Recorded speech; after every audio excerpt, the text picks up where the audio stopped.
지난 시간에는 하나님께서 첫사람 아담을 창조하신 장면을 말씀드렸습니다. 그런데 하나님께서 사람을 만드신 근본 재료는 변치 않는 금이나 단단한 철이 아니라 바로 흙이었습니다. 하나님께서는 사람을 왜 흙으로 만드셨을까요? 그것은 인간 경작의 섭리와 밀접한 관련이 있습니다. 인간 경작이란 무엇입니까? 농부가 벼를 경작한다면 먼저 씨를 뿌린 후 정성을 다해 기릅니다. 추수 때가 되면 알곡은 모아 곡간에 들이지만 죽정이는 필요가 없으므로 불에 사르지요. 인간 경작도 이와 같습니다. 하나님께서는 사람을 창조하셨고 생육하고 번성하게 하셨습니다. 아담이 범죄 후 지구로 쫓겨난 후에도 많은 자손과 후손을 얻었습니다. 아담은 창조주 하나님에 대해 알았고 그 지식을 자손들에게도 전해 주었지요.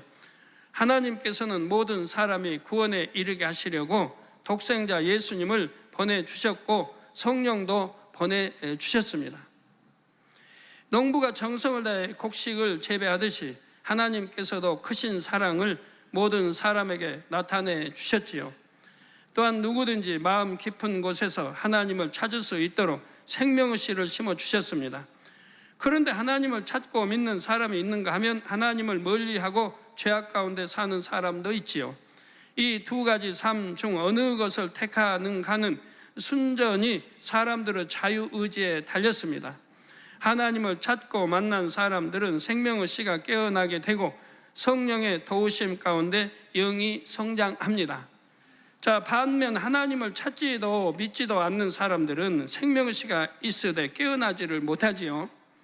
이런 사람들은 영적으로 쭉정이에 해당하여 추수 때 불에 살라지게 됩니다. 곧 영원히 꺼지지 않는 지옥불에 던져지는 것입니다. 그러니까 죄 짓는 사람들은 그거예요. 말씀을 듣고 행치 않으니까 이 생명의 씨가 살아나지는 않는 거예요. 교회 오래 다녀도 생명의 씨가 그대로 있는 거예요. 말씀을 듣고 행해야 생명의 씨에 불을 붙이는 건데 이게 살아나는 건데 행치를 않으니까. 그리고 더 죄를 쌓아가니까 어찌 되겠어요? 생명의 씨를 더 꼭꼭 조여버리는 거죠. 움직이지도 활동하지도 못하게.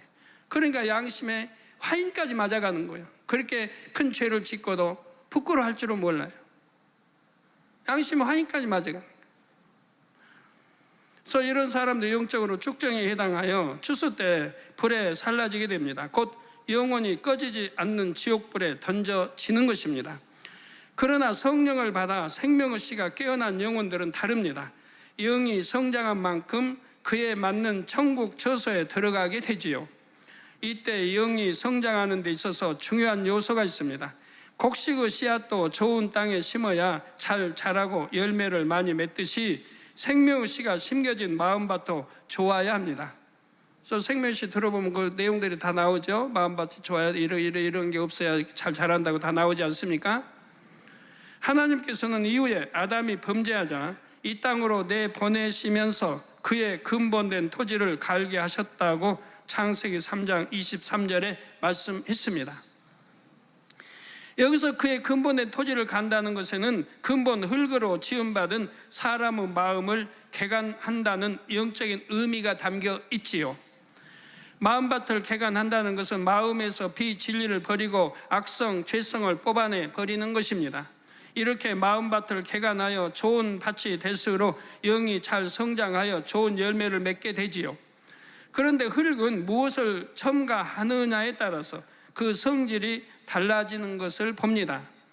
그래서 척박한 땅이라도 좋은 성분의 흙과 거름을 섞어주고 부지런히 갈아엎어주면 좋은 땅이 됩니다. 씨앗을 심으면 잘 자라고 열매를 많이 맺는 땅이 되는 것입니다. 이처럼 사람의 마음밭도 어떤 것을 받아들여 입력하느냐에 따라서 그 속성이 달라지지요.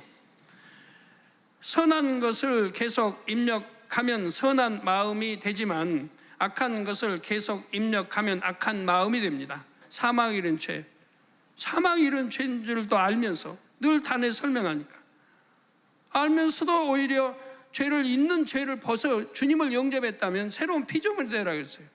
저 구습은 다 벗어버리고 그래서 이제 죄를 벗어가야 되는데 오히려 죄를 더 쌓아가고 있는 거예요. 그것도 하나님이 사망에 이른다는 엄청 싫어하시는 죄를 쌓아가는 거예요. 그러니 어떻게 구원을 받아요? 그러니까 점점 마음이 화인 맞아가는 거예요. 양심이 무뎌지고 화인 맞아. 그러니까 그런 일을 번복하고 있다 이 말입니다.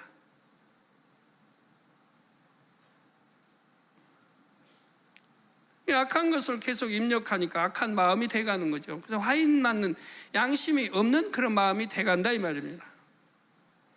자기 자신이 어떻게 마음 먹느냐에 따라서 악한 마음 또는 선한 마음이 될 수 있습니다.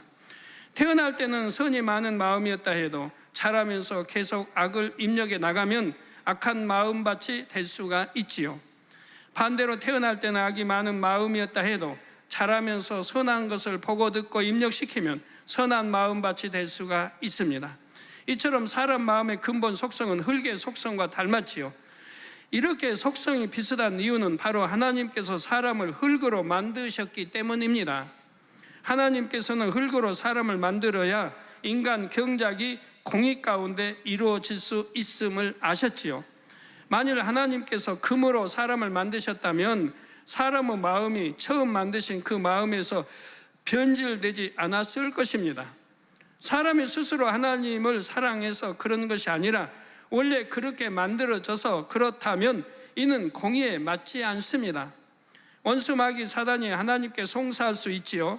또한 이는 하나님께서도 원하시는 바가 아닙니다. 하나님께서는 자녀들 스스로가 하나님의 사랑을 깨우쳐서 변함없이 하나님을 사랑하고 신뢰하길 원하십니다. 이것이 참이요 진실이기 때문입니다. 하나님께서 흙으로 사람을 만드신 또 다른 이유가 있습니다. 하나님께서는 흙으로 만드신 아담에게 땅을 정복하라 말씀하셨지요. 여기에는 자기 자신의 마음을 정복하라는 영적인 의미도 담겨 있다 했습니다. 그런데 땅은 영적으로 또 다른 의미가 있습니다. 성경에서 땅이 때로는 어둠의 영역에게 속한 세계를 가리키지요. 예를 들어 민수기 16장 31절에서 33절에 보면 이 모든 말을 마치는 동시에 그들의 밑의 땅이 갈라지니라. 땅이 그 입을 열어 그들과 그 가족과 고리에게 속한 모든 사람과 그 물건을 삼킴에 그들과 그 모든 소속이 산채로 음부에 빠지며 땅이 그 위에 합하니 그 둘이 총회 중에서 망하니라 했습니다. 그들이 총회 중에서 망하니라, 여기서 땅이 열렸다는 말씀에도 영적인 의미가 담겨 있습니다. 물론 실제로도 땅이 갈라져 고라와 그 모든 소속이 땅속으로 떨어졌습니다. 이때 산채로 음부에 빠졌다는 것은 땅속 곧 지구 안에 음부가 있어서 그 속에 빠졌다는 뜻이 아닙니다. 이는 땅속 음부로 통하는 영계의 문이 열리고 그 안으로 들어가 아랫 음부로 빠졌다는 뜻이지요. 하나님께서는 이 장면을 보는 사람들로 하여금 고라와 그 일당이 멸망받아 지옥으로 떨어졌음을 알게 해 주셨습니다. 유구 지식을 가진 사람들은 땅이 갈라지고 그 아래로 떨어지는 것을 보아야 그들이 구원받지 못하고 지옥에 떨어졌음을 알 수가 있기 때문이지요. 이처럼 성경에서는 땅이나 땅 속이 지옥 곧 어둠의 세력이 주관하는 세계를 상징할 때도 있는 것입니다. 그러므로 땅을 정복하라는 말씀은 땅에 속한 모든 육의 것과 원수 마귀 사단까지도 정복하라는 말씀입니다. 하나님께서는 흙으로 지어진 아담이 땅의 모든 것과 어둠의 세력들까지도 능히 지배하고 다스릴 수 있기를 바라셨습니다. 하나님께서 흙으로 사람을 지으신 데에는 이처럼 깊은 의미가 담겨 있는 것입니다. 사랑하는 성도 여러분, 하나님께서 흙으로 아담을 지으시고 생기를 불어 넣으시자 생명이 되었다 했습니다.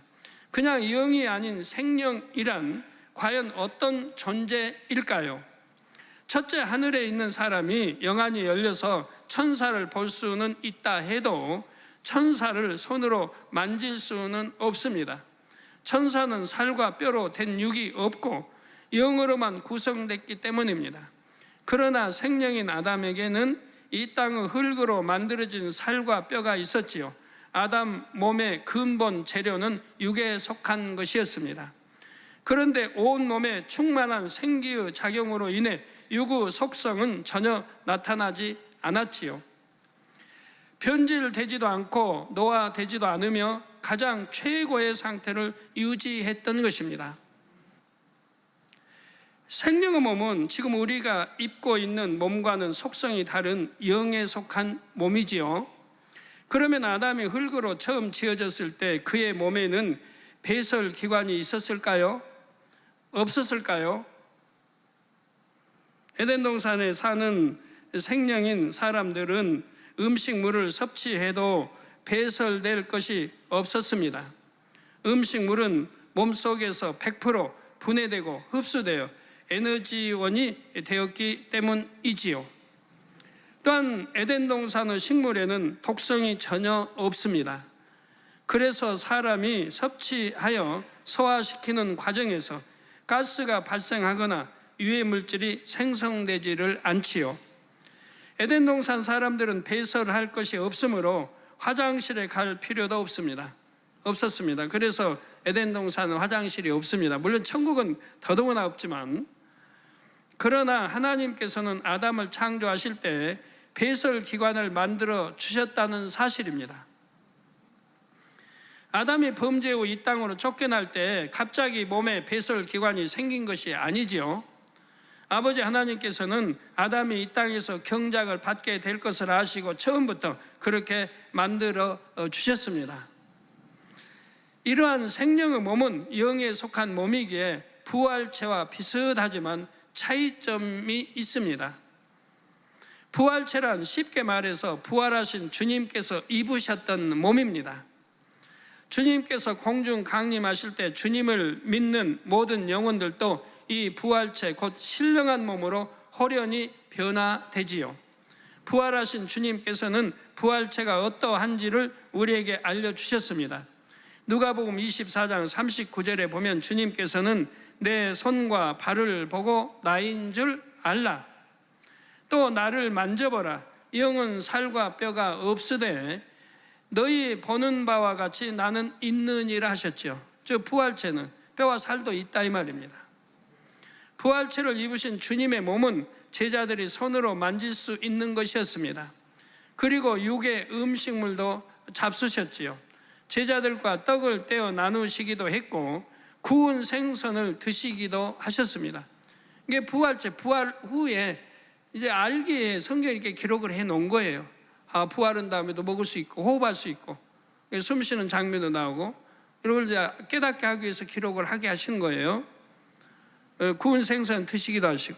이렇게 보면 부활체가 생명의 몸과 비슷한 것 같으나 다른 점도 많습니다. 먼저 요한복음 20장 19절에 보면 주님께서는 문이 모두 닫힌 집안에 호련히 나타나셨지요.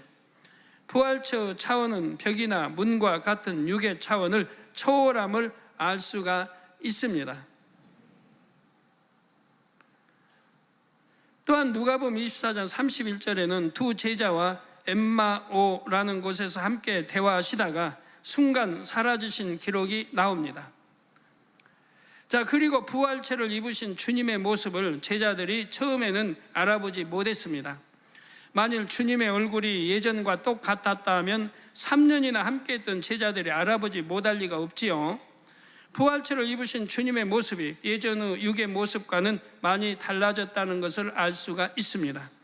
육의 음식물을 섭취하기는 하셨지만 부활하신 주님께서 그것을 소화시키고 배설해야 하는 것도 아니었지요.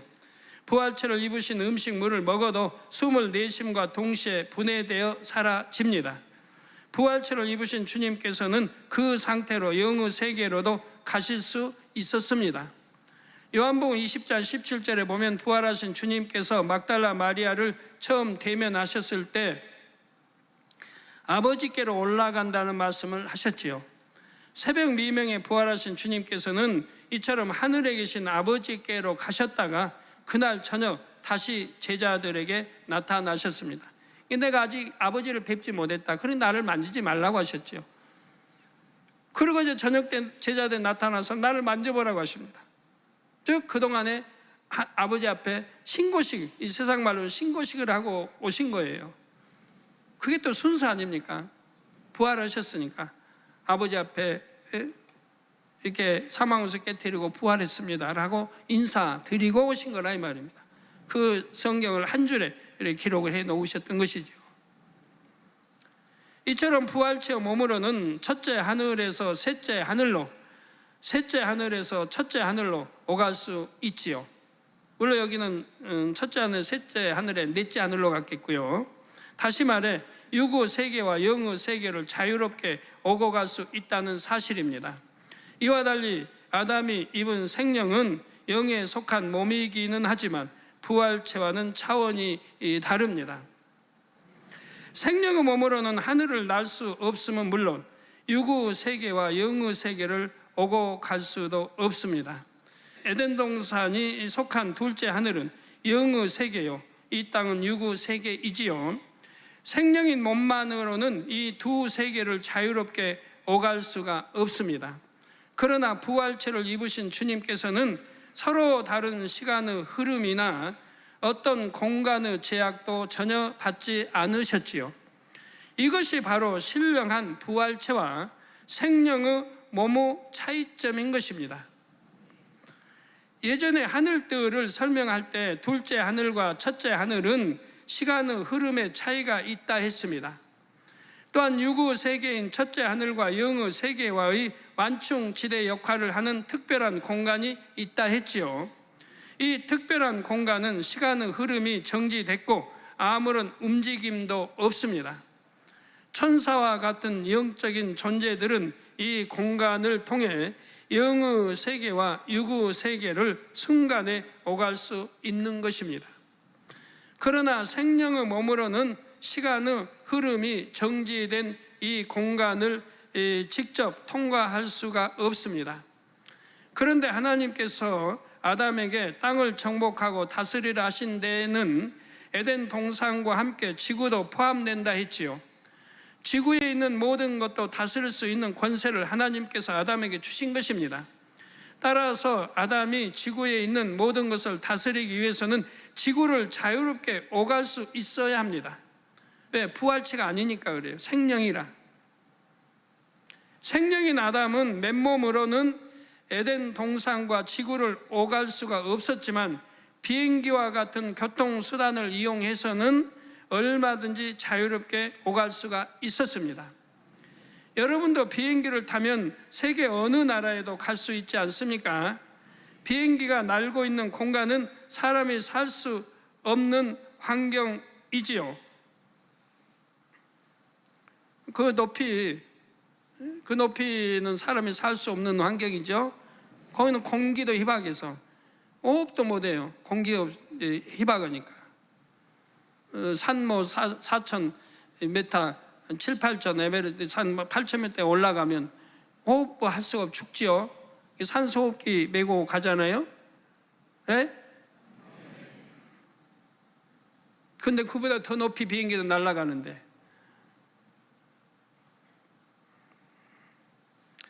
온도도 매우 낮고 공기도 희박합니다. 온도도 영하 70도 이렇게 떨어져요. 그러나 비행기 안은 어떻습니까? 온도, 공기, 습도 등이 사람에게 적절하게 맞춰져 있지요.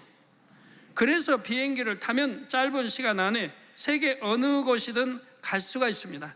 우리 육의 몸에 적절하게 다 맞춰놨어요. 기후도, 온도도, 습도도, 이런 환경 모든 거를 공기 다 이렇게 맞춰놨다 이 말이에요. 가지고 최대한 참 힘들지 않게 여행할 수 있도록 이렇게 해놓으셨다 이 말이에요. 비행기 타고 공포증 느끼는 분들, 비행기 타고 힘들다고 하는 분들은 다 자기 생각 속에서 그렇게 만들어내는 거예요. 생각 속에서. 아무렇지도 않은 동일한 건데 이 지상에 있는 거와 동일하지. 조금은 움직이는데 불편할 뿐이지 동일한 건데 오히려 자기 집 의자보다도 더 좋을지 몰라요. 누워서. 그런데도 공포증 느끼고 답답하다고 어떤 한 분들은 자기 생각 속에서 다 만들어내는 거예요. 그렇게 쓸데없는 잡념. 그냥 생각 안 하면 될 걸. 편하다. 행복하다. 내가 목적지지 어디 가는데 도착하면 얼마나 행복하고 좋을까. 외국도 구경하고 이렇게 좋은 생각만 하면 좋을 걸 가지고 왜 미리서부터 공포증이. 어떤 사람은 비행기를 못 탄대요. 왜 못 타냐? 공포증 때문에. 왜 공포증이 느낍니까? 그 뉴스에 가끔 한 번씩 나오죠. 비행기가 다 떨어진다고. 자동차는 어떻게 타요 또? 자동차 사고율이 비행기보다도 수갑질 높은데, 비행기는 그래도 안전한 거고 자동차는 사고를 당할 확률이 많잖아요. 그래도 자동차는 안심이 되는데 왜? 땅에서 가니까, 땅 위로 가니까. 이거는 공중에 가니까.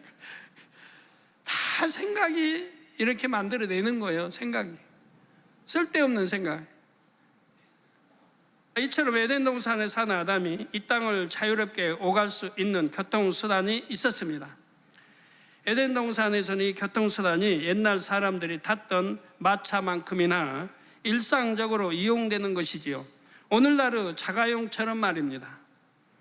그런데 이 교통수단은 자동차나 기차처럼 땅 위를 달리는 것이 아니고 하늘을 나는 비행체입니다. 기능에 따라 종류가 다양하며 모양과 크기도 가지각색이고요. 사람이 타고 이동하는 것이 주목적인 여객기와 같은 것이 있는가 하면, 모양이 여객기란 뜻은 아닙니다. 여객기 모양 아니고요. 있는가 하면 무인 정찰용도 있습니다. 이 비행체를 이용하면 시간의 흐름이 정체된 공간을 통과할 수 있지요. 아담은 이 비행체를 이용해서 지구를 자주 왕래했습니다. 아담의 에덴 동산에서 낳은 후손들도 이 비행체를 이용해서 지구에 내려오곤 했지요. 에덴 동산에 사는 아담이나 그의 후손들이 이 비행체를 이용해서 지구에 와도 몸의 형태나 구조가 바뀌지는 않았습니다. 에덴 동산에서 살던 모습 그대로 유지되지요. 이는 역으로도 마찬가지입니다. 만일 지구에 살던 사람이 에덴 동산에 간다 해도 역시 원래 모습 그대로를 유지하게 됩니다. 에덴 동산은 온전한 영의 공간이 아니라 육과 영이 공존할 수 있는 공간이기 때문입니다. 따라서 에덴 동산의 사람이 지구로 내려와 살 수 있고, 반대로 지구인이 에덴 동산에 간다 해도 그곳에 잠시 적응할 수 있는 것이지요. 그러나 지구인이 에덴 동산에 가기는 어렵습니다. 또한 에덴 동산 사람들도 지구에 내려오면 오래 머물러 있으려 하지를 않지요.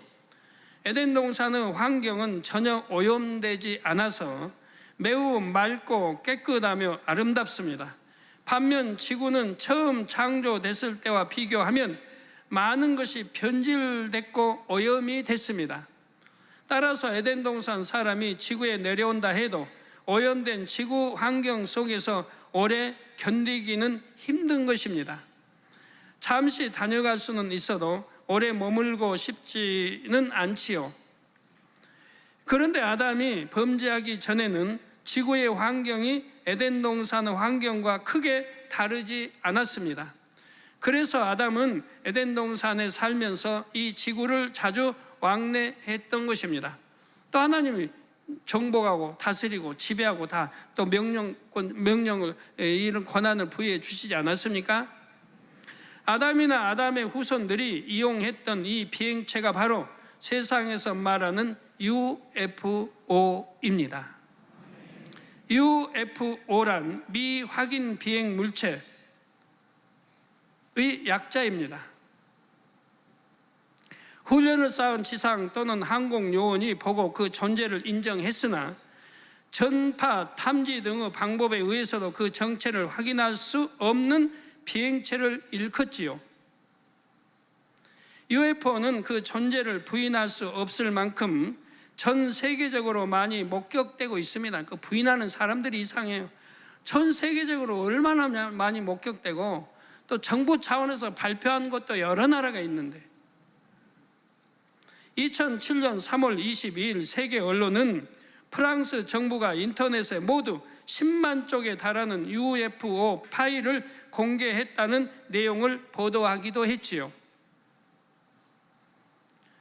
이 내용은 다음 날인 2007년 3월 23일 KBS 9시 뉴스에도 보도됐습니다.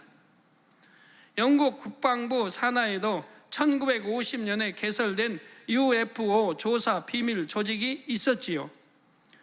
2008년 1월 1일에는 그 조직에서 관리하던 문서가 정보 공개법에 따라 공개되어 세계 언론에 보도되었습니다. 이 영국의 UFO 연구 조직은 2009년 12월에 해체되기까지 1만 2천 건이 넘는 사건을 담당했지요. 그런데 영국에서 이 조직을 해체한 이유가 참 흥미롭습니다. 한 가지 이유는 UFO 목격 신고 중 단 5% 정도만 UFO일 가능성이 있는 등 성과가 낮았다는 것입니다. 그리고 또 한 가지 중요한 이유는 UFO 출현과 관련해서 영국의 실질적인 위협이 될 수 있는 근거를 찾지 못했기 때문이라고 합니다. 이게 무슨 그들이 위협을 가한다든가 이러한 근거를 전혀 찾지 못했다 이 말이에요. 어떤 해코자 하는 것도 아니고. 이를 요약하자면 지난 60여 년간 수많은 UFO가 영국에 출현했지만 해로운 요소가 전혀 없었다는 것이지요. 그런데 그들이 UFO의 정체를 일찍 알았다면 그들을 두려워하거나 경계하지 않았을 것입니다. 세상 사람들은 UFO에는 외계인이 타고 있고 지구인을 공격할 수도 있다고 생각합니다. 한편 기독교계에서는 외계 생명체가 있음을 언급하면 성경을 위배하는 것이라고 판단하여 이단시하지요. 뭐 그런다고 이단은 아닌 건데 그냥 투가면 이단이라고 하니까 성경적 이단은 그런 게 아닌데. 자, 그러나 UFO를 타고 오는 이들은 이상한 모양의 외계인이 아니며 지구에 위협을 가할 수 있는 존재도 아닙니다. 악이 전혀 없고 고도의 지식과 지혜를 가진 에덴 동산의 사람들이지요. 하나님께서는 세상 끝날이 가까울수록 사람들이 UFO를 더 자주 목격할 수 있게 해주고 계십니다. 그것을 보고라도 영의 세계가 있음을 깨닫기를 원하시는 것입니다. UFO를 인정한다고 하면 그것만 보고라도 영의 세계가 있음을 깨달아야 한다 이 말입니다. 만약에 영의 세계가 없다고 하면 UFO 나타났으면 사라지는 흔적도 나와야 할 거 아닙니까? 계속 뭐 올라간다든가 계속 사라지는 것도 추적이 될 거 아니에요. 우리나라 뭐 저번에 뭐 쌓아올리는 것도 계속 올라가는 거 추적이 되잖아요. 그 추적도 돼야 되는데 안 되는 거 보시잖아요. 한 예로 중국 항저우 공항 상공에 UFO가 출현해 현지 당국이 공항을 긴급 폐쇄하는 일도 있었지요. 실제적 사건입니다. UFO가 빠른 속도로 이동하는 바로 그 순간 비행기 한 대가 이륙하고 있었는데 비행기의 이동 속도가 UFO와 대조적으로 매우 느리게 보였다고 합니다. 본교에서도 매우 여러 차례 UFO를 목격했고 비디오 카메라로 촬영한 자료를 한국 UFO 협회에 감수 의뢰하기도 했습니다. 그 결과 본 필름에 나타난 발광체는 오늘날 UFO로 알려진 미확인 비행 물체일 가능성이 매우 높다고 판단된다는 보고서를 받았지요. 본교에서 촬영한 UFO. 이처럼 본교에서 촬영한 UFO를 UFO 전문 연구 협회에서도 인정을 했습니다. 그래서 놀라운 UFO 촬영법에서 책자에 저희 UFO 기사도 실려 있습니다.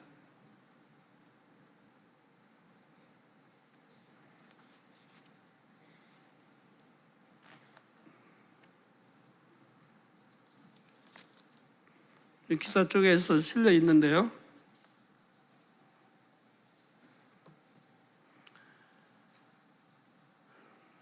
그리고 이 협회 관계자는 충격 놀라운 UFO 촬영법이라는 책에서 본교의 촬영 사례를 수록해 놓았지요. 본교에서 촬영한 UFO 중에는 로드라는 형태의 UFO도 있습니다. 예전에 TV에서는 약 30cm 정도의 로드를 보여주었는데 본교의 카메라에 찍힌 로드는 그 크기가 수십 미터 이상이었지요. 이 로드 UFO는 주로 정찰용으로서 그 속에는 사람이 타지를 않습니다. 일종의 무인 우주선처럼 탐사 장비들이 장착된 UFO인 것입니다.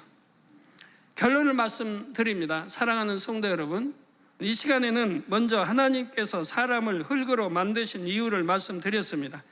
그리고 생명의 몸을 이 땅에 사는 유구 사람의 몸과 부활체와 비교 설명했지요. 또한 UFO 정체를 밝혀드렸습니다. 앞으로 창세기 2장 강의에서는 공룡과 피라미드 등 세상 사람들도 궁금해하는 내용들이 명쾌하게 설명이 됩니다. 계시록 1장 8절에 주 하나님이 가라사대 나는 알파와 오메가라, 이제도 있고 전에도 있었고 장차 올 자요 전능한 자라 말씀하셨습니다.